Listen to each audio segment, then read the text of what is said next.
good to be in God's house. So confidence is what's needed. All throughout the Old Testament, God's people were waiting. And when the announcement came, the Messiah is coming, their joy and their peace, their trust in Jehovah certainly soar on the wings of that message that the Messiah is here. But up to that time, the confidence they needed, wherein God would ready his people's heart to receive what he would bring at the right moment. So consider this word confidence for just a moment. The great preacher of the 19th century, Dwight L. Moody, once said something humorous about himself. It's easier for me to have confidence in God than to have faith in Dwight L. Moody, because Moody has fooled me lots of times. So I am sure that we could change the last name and probably make that a very personal application for our own lives. So consider for a moment proper confidence, not in ourselves, but in something much larger, something much more significant than simply our lives. In a small first century group of Christians in the Roman colony of Philippi, there was a need for a proper confidence to be spoken into their lives. Perhaps this need came from the fact that their spiritual mentor, Paul, had been displaced and was in prison.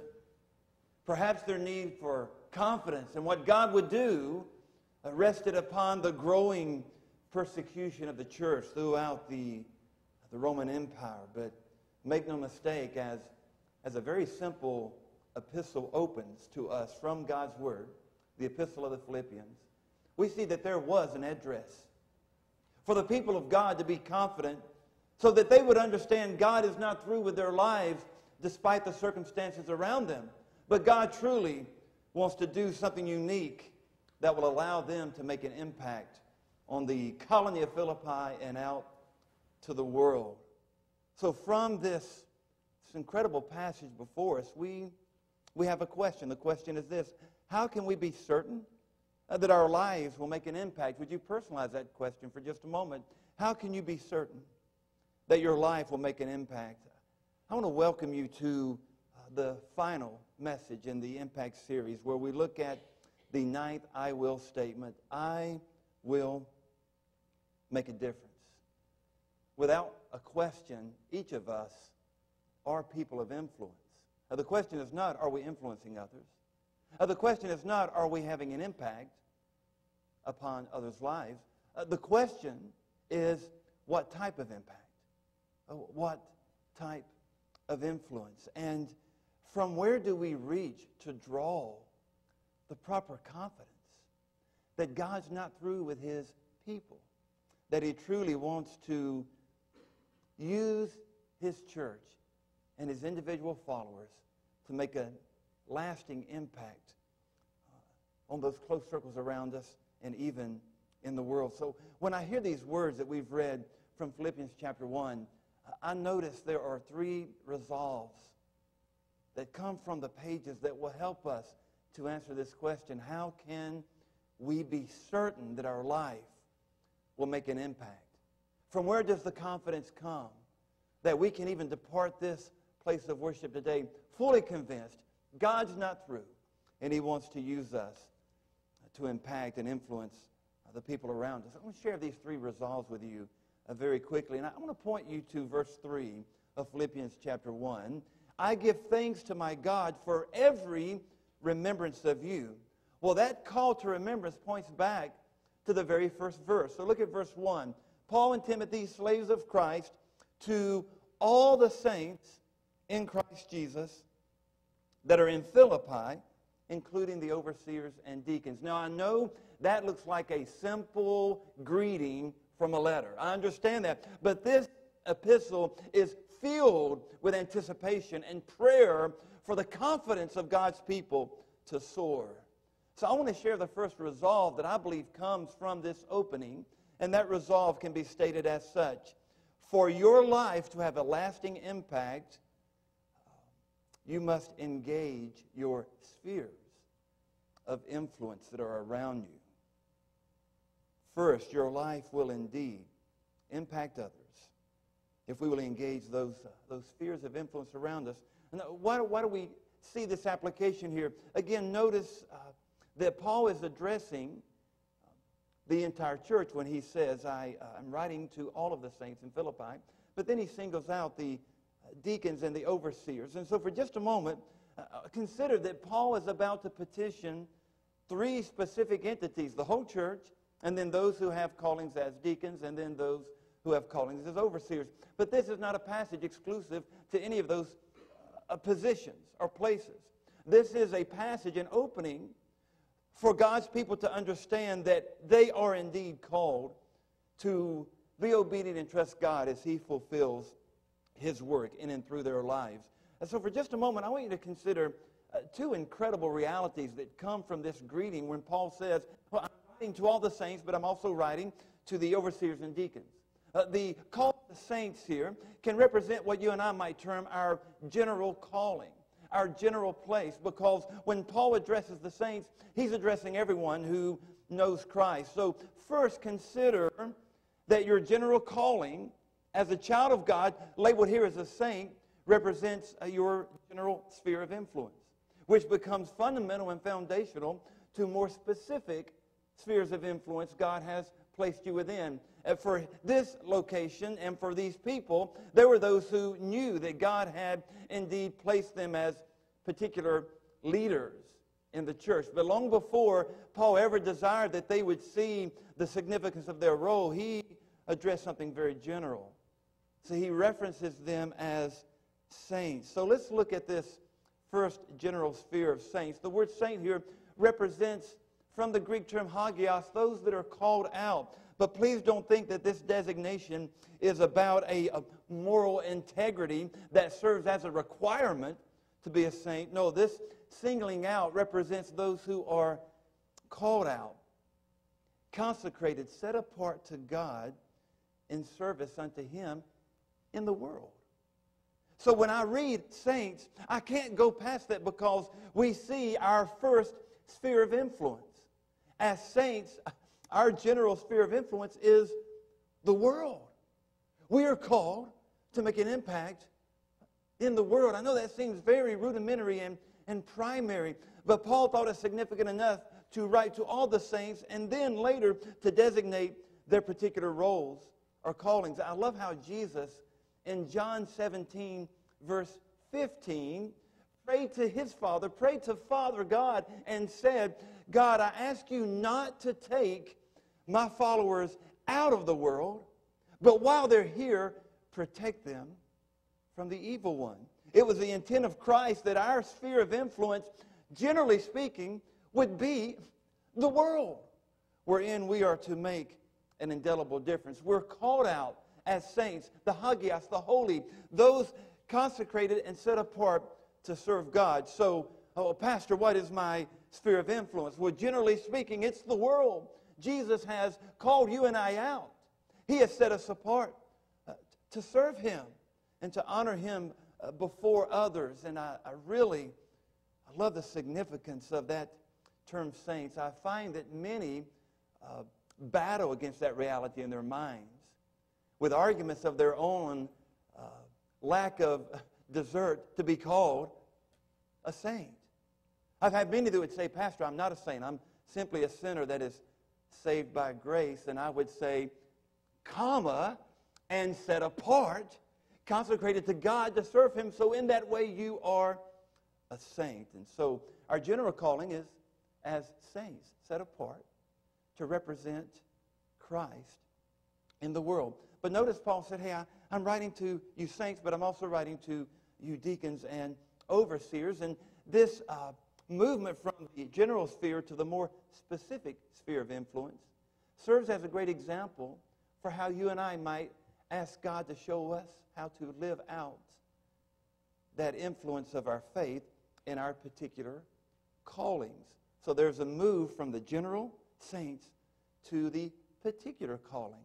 And quickly one might say, well, I'm not an elder or a deacon, so this is not of application for me. And I would quickly say the intent here is not to simply specify exclusively these positions, but to remind all the saints that in their particular callings, they are just as responsible to live out their faith before the world.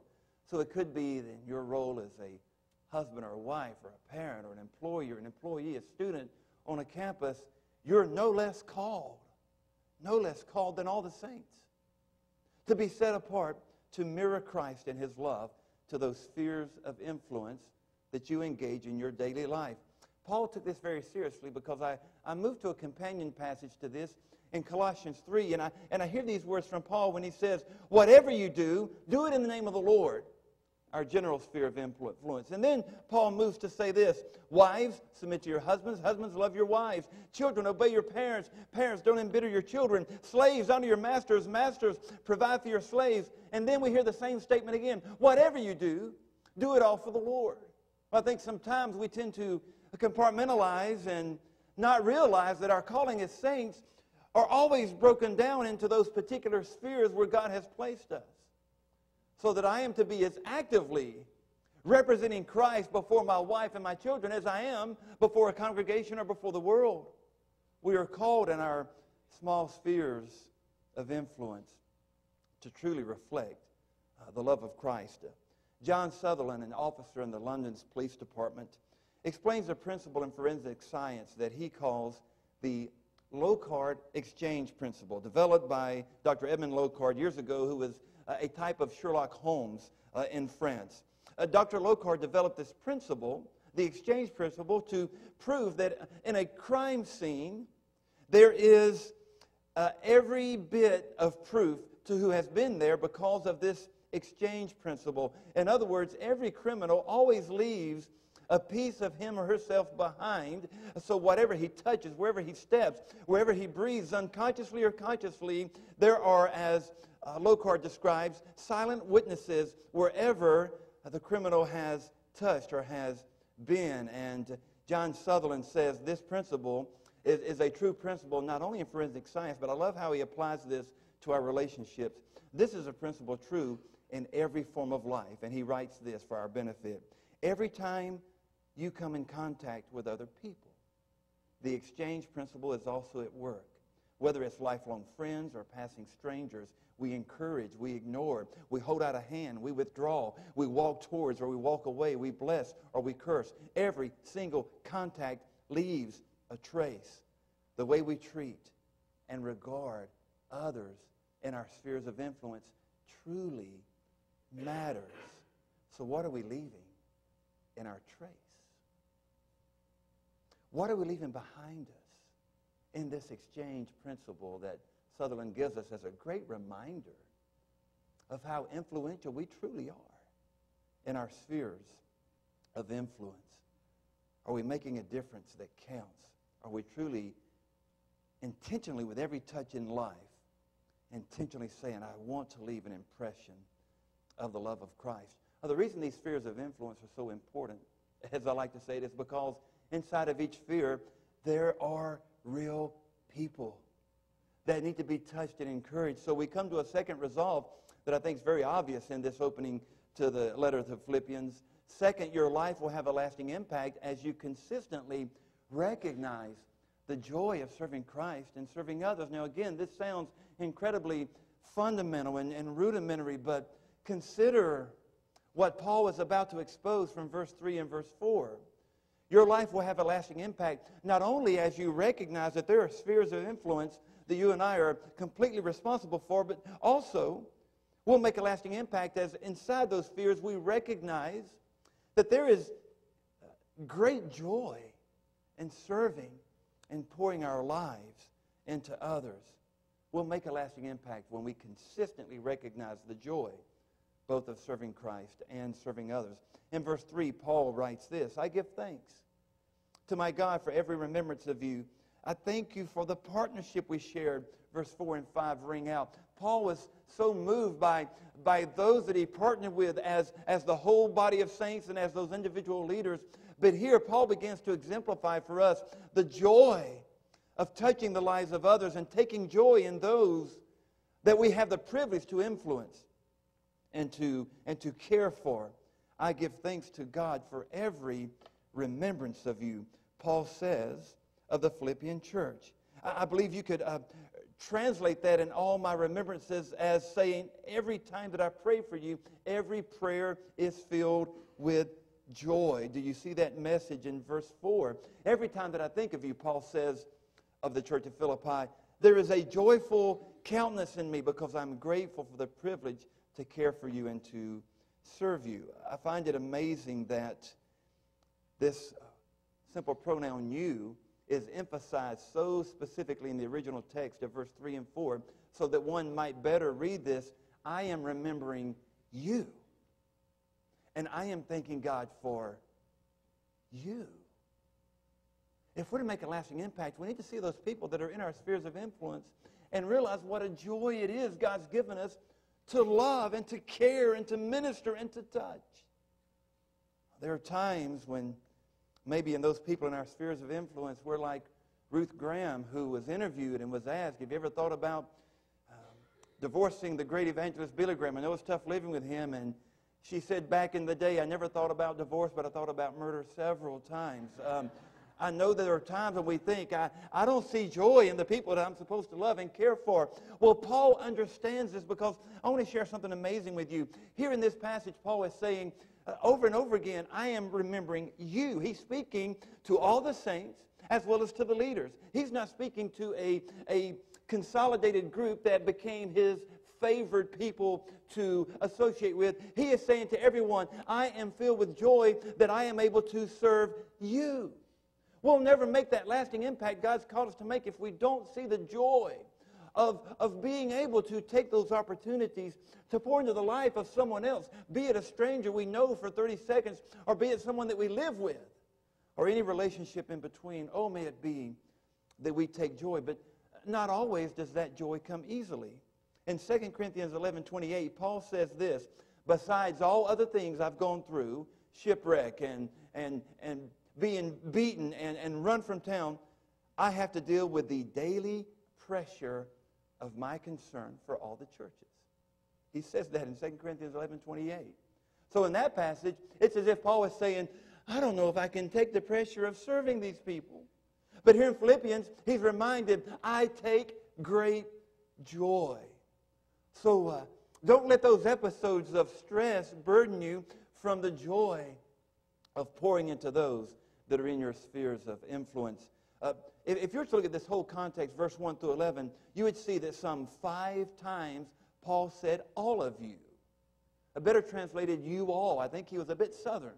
Because over and over again, Paul is saying, I'm including everyone. It is a joy for me to serve you. And we'll make a lasting impact when we personally know that joy. And not long ago, Gallup research proved something that I think is fairly staggering. Research was done to determine how Americans are now considering themselves as it concerns happiness.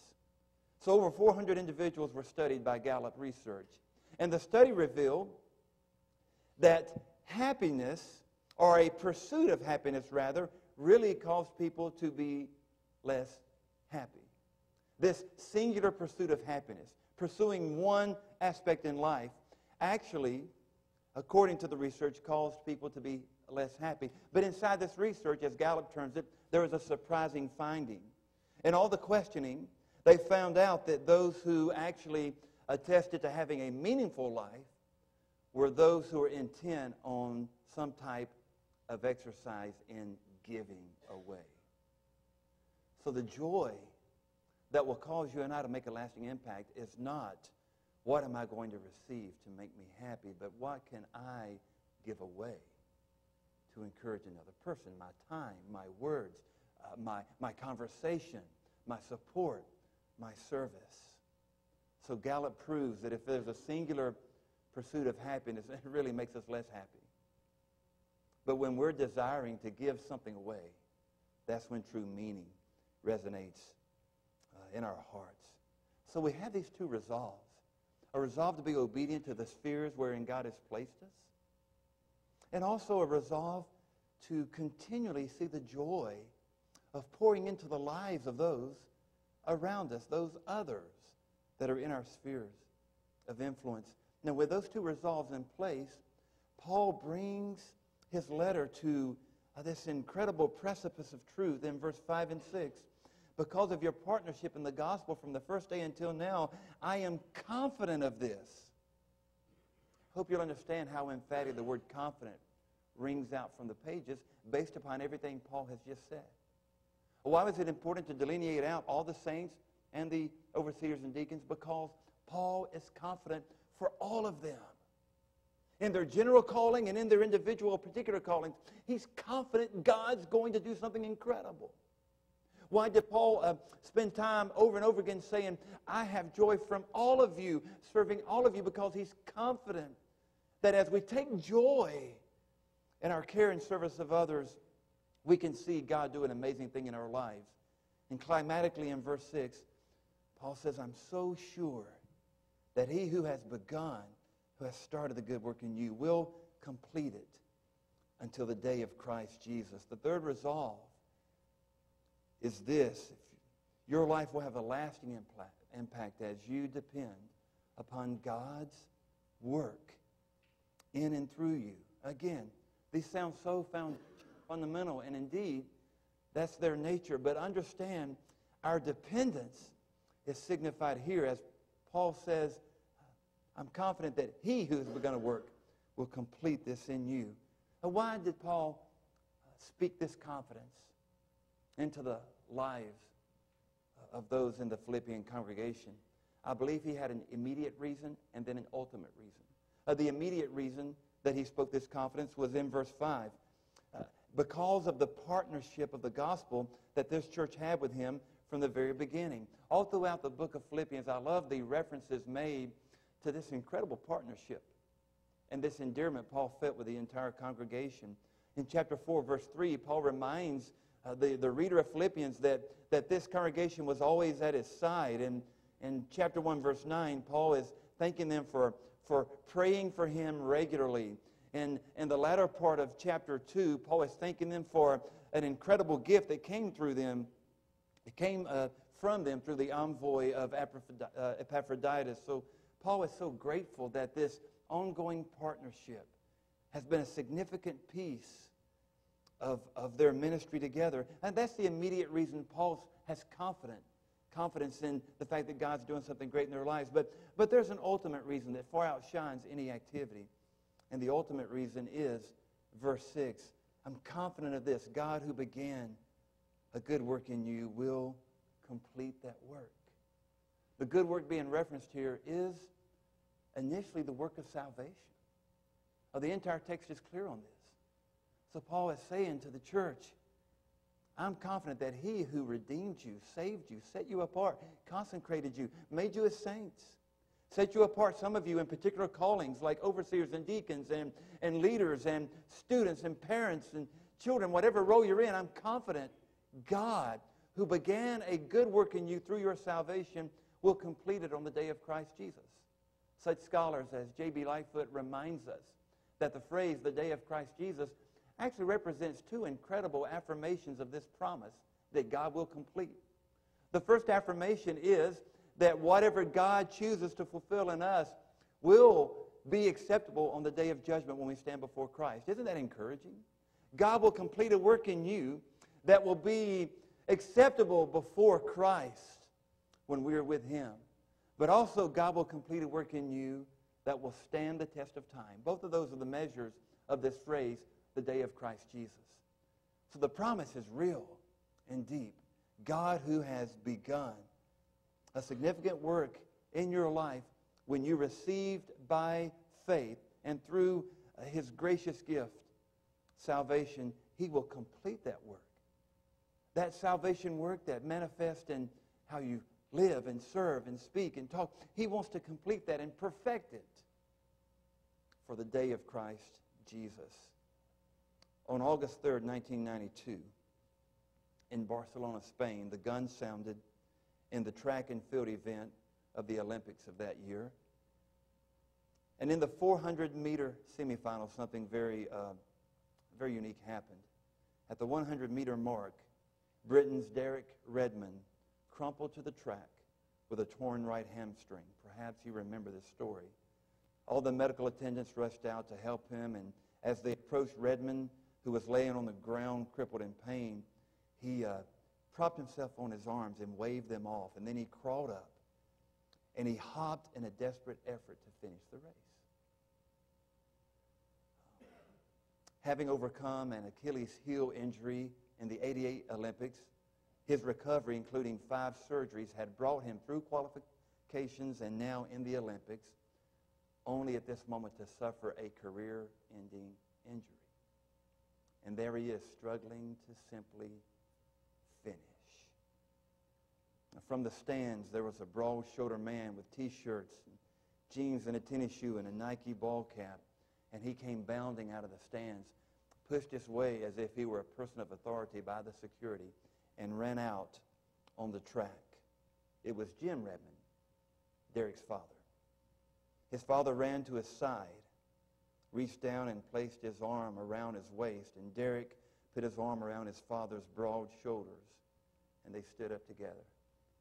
See, you have to understand that Jim Redmond had sacrificed everything for his son's qualifications to the '92 Olympics. When the training required that he quit his job and move on location to the training site, that's exactly what Jim Redmond did. Over and over, he sacrificed so that his son could finish. And now in this crippled position, the father comes out of the stand, reaches down and grabs his son. Derek grabs the shoulders of his father, and together they stand and struggle, yet make their way around the track to the finish line. The stands are roaring with praise and thundering with applause. They cross the finish line, and the father said to the son, "You have finished. You have finished." If an earthly father will do that, imagine what our Heavenly Father desires to do for you and for me. And life at times does seem like a struggle. Life at times in living out our Christian faith does seem as if we are kicking against obstacles and are wondering, God, when are you going to break through? Perhaps you have felt a journey in your life such as that before. But I want you to know there is a Father who has sacrificed everything. And when you see the finish line ahead of you and you feel discouraged, as if you can't cross, know that your Father came out of the stands of heaven, took on the form of man, and he stands beside you today with his arm around you, saying, as far as I'm concerned, you have finished, and it looks great. Because the Father wants to do through you what you and I could never do. He wants to perfect calling in your life for the day that we stand with him. Why not surrender your pulled hamstrings? Why not surrender those obstacles that relentlessly push back to discourage and defeat you? Surrender them and let the Father hold you up, knowing that he desires that you finish strong. And he does not only desire that, he's made a way. And your proper confidence, fueled by these resolves, actually is culminated in the Father saying, as far as I'm concerned, the race is finished. Let me perfect my work in you and through you. That's what the Father desires to do. This morning, I just want to ask you to open your heart to the Father and allow him to renew your faith. Allow him to make your life stronger in service and in duty to him, because he truly sees the race as won. And he wants to perfect, not just complete, but perfect his work in you. You and I need to trust on his mighty arm to come around us and to pick us up and to complete in us what he has started. Why can you say, I will make a difference? Because of this great promise. He'll complete what he started. Therein is our proper confidence. Let's stand for prayer.